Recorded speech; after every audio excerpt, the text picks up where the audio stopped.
Hello everyone, welcome to Vedas home foods. ఈరోజు మన వీడియోలో టమోటాలు, ఎగ్స్ మరియు మునక్కాయలు ఈ మూడింటిని ఉపయోగించి రైస్లోకి ఎంతో టేస్టీగా ఉండే గ్రేవీ కర్రీని సింపుల్గా ఎలా తయారు చేయాలో తెలుసుకుందాం. నేను ఈ వీడియోలో చూపించే కొలతలు స్టెప్ బై స్టెప్ ఫాలో అవ్వండి. మీరు కూడా చాలా సింపుల్గా ఈ కర్రీని తయారు చేసుకోవచ్చు. ఇప్పుడు మనం ఈ ప్రాసెస్ని స్టార్ట్ చేద్దాం. ముందుగా ఒక 1/2 కిలో టమోటాలు, 2 పచ్చిమిరపకాయలు, ఒక పెద్ద సైజు ఆనియను, 3 చిన్న సైజు మునక్కాడలు తీసుకోండి. వీటన్నింటినీ నీట్గా వాష్ చేసుకోండి. వాష్ చేసుకున్న తర్వాత ఇలా వీడియోలో చూపించిన విధంగా ముక్కలుగా కట్ చేసుకొని పక్కన పెట్టుకోండి. ఇప్పుడు మనం ఇలా ఉడికించిన 6 ఎగ్స్ని కూడా తీసుకుందాం. ఈ ఎగ్స్ని ఇలా పొడవుగా ఘాట్లు పెట్టుకోండి. ఈ ఎగ్స్కి ఇలా ఘాట్లు పెట్టడం వల్ల మన కర్రీలోని గ్రేవీ అంతా ఈ ఎగ్స్ లోపలికి వెళ్ళి మనం తినేప్పుడు చాలా టేస్ట్గా ఉంటాయండి.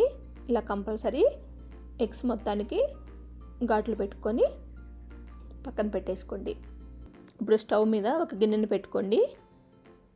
ఆ గిన్నెలోకి 2 టేబుల్ స్పూన్ల వరకు ఆయిల్ని యాడ్ చేసుకోండి. ఆయిల్ వేడెక్కాక 1 టీ స్పూన్ వరకు పోపు దినుసులను కూడా యాడ్ చేసుకోండి. ఈ పోపు దినుసుల్ని బాగా ఫ్రై అవ్వనివ్వండి.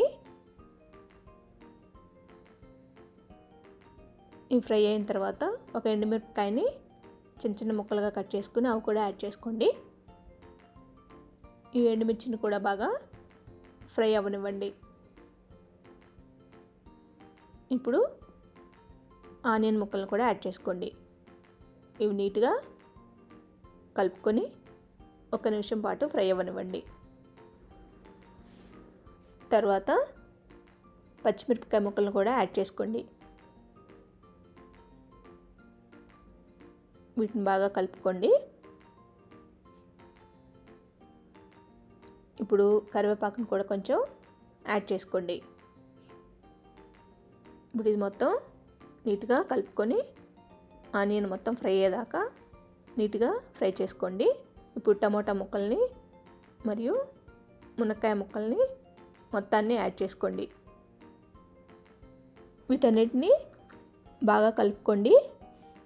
నీట్గా కలుపుకొని ఒక 2 నిమిషాల పాటు ఉడికించుకోండి. 2 నిమిషాల పాటు ఉడికించుకున్న తర్వాత ఇందులోకి 1 టీ స్పూన్ వరకు కారాన్ని యాడ్ చేసుకోండి. మీ స్పైసీ లెవెల్కి తగ్గట్టుగా కారాన్ని యాడ్ చేసుకోండి. నేనైతే 1 టీ స్పూన్ వరకు కారాన్ని యాడ్ చేశానండి. ఇప్పుడు ఇందులోకి ఒక 1/2 టీ స్పూన్ వరకు పసుపును కూడా యాడ్ చేసుకోండి. మీ రుచికి తగ్గట్టుగా సాల్ట్ని కూడా యాడ్ చేసుకోండి. ఇప్పుడు వీటన్నిటిని బాగా కలుపుకోండి. వీటిని బాగా కలుపుకొని ఒక 2 నిమిషాల పాటు ఉడికించుకోండి. తర్వాత ఇందులోకి 1 టీ స్పూన్ వరకు అల్లం వెల్లుల్లి పేస్ట్ని కూడా యాడ్ చేసుకోండి. ఈ అల్లం వెల్లుల్లి పేస్ట్ని బాగా ఈ వెజిటబుల్ అన్నిటికీ పట్టేలా కలుపుకోండి. ఇప్పుడు మూత పెట్టేసి ఒక 5 నిమిషాల పాటు ఉడికించుకోండి. 5 నిమిషాల తర్వాత మూతను ఓపెన్ చేసేసి ఒకసారి బాగా కలుపుకొని మరలా మూత పెట్టేసి ఇంకొక 3 నిమిషాల పాటు బాగా ఉడికించుకోండి.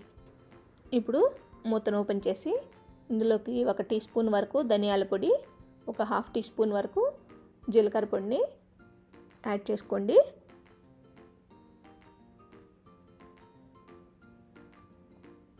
తర్వాత ఇది మొత్తాన్ని ఒకసారి బాగా కలుపుకోండి. ఇప్పుడు మరలా మూత పెట్టేసి మరో 3 నిమిషాల పాటు బాగా ఉడికించుకోండి. చూడండి, మనకి ఇందులో వాటర్ ఏమీ అవసరం లేదండి. మనకి టమోటాల్లో ఉన్న వాటరే బాగా సరిపోతాయి. మనకి ఆల్మోస్ట్ ఈ కర్రీ కుక్ అయినట్లే. ఇప్పుడు ఒకసారి బాగా కలుపుకొని కొత్తిమీర తరుగును కూడా యాడ్ చేసుకోండి. ఈ కొత్తిమీర తరుగును కూడా బాగా కలుపుకోండి. కలుపుకున్న తర్వాత మూత పెట్టేసి మరో 2 నిమిషాల పాటు బాగా ఉడికించుకోండి. ఇప్పుడు మూతను ఓపెన్ చేసి మనం ఘాట్లు పెట్టి పక్కన ఉంచుకున్న ఎగ్స్ని కూడా ఇందులోకి యాడ్ చేసుకుందాం. ఈ విధంగా ఈ ఎగ్స్ అన్నింటినీ ఒక్కొక్కటిగా ఈ కర్రీలోకి యాడ్ చేసుకోండి. ఇప్పుడు ఈ ఎగ్స్ని ఈ కర్రీలోకి కలిసేలాగా బాగా కలుపుకోండి. ఈ ఎగ్స్ని కొంచెం నెమ్మదిగానే కలుపుకోండి. మనం ఘాట్లు పెట్టించాం కదా, అవి విడిపోయే ఛాన్స్ ఉంటుంది. అందుకని కొంచెం నెమ్మదిగానే కలుపుకోండి ఎగ్స్ అన్నింటినీ. ఇప్పుడు మరలా మూత పెట్టేసి ఒక 2 నిమిషాల పాటు బాగా ఉడికించుకోండి. చూడండి, 2 నిమిషాల తర్వాత మూతను ఓపెన్ చేసేసి ఈ కర్రీని ఒకసారి బాగా కలుపుకొని ఇక స్టవ్ ఆఫ్ చేసుకోండి. ఇంకా అంతేనండి, ఈ కర్రీ మనకి సర్వ్ చేసుకోవడానికి రెడీ అయింది. చూసారు కదా ఎంత సింపుల్గా మనకి ఈ కర్రీ రెడీ అయిందో. ఈ కర్రీ రైస్లోకి చాలా బాగుంటుందండి. మీరు కూడా తప్పకుండా ఈ ఎగ్ టమోటా మునక్కాయ కర్రీని మీ ఇంట్లో ప్రిపేర్ చేసుకొని మీకు ఎలా వచ్చిందో నాకు కామెంట్ ద్వారా తెలియజేయండి. మీకు కనుక ఈ వీడియో నచ్చినట్లయితే లైక్ చేసి, షేర్ చేసి, సబ్స్క్రైబ్ చేసుకోండి. థ్యాంక్స్ ఫర్ వాచింగ్ అండి.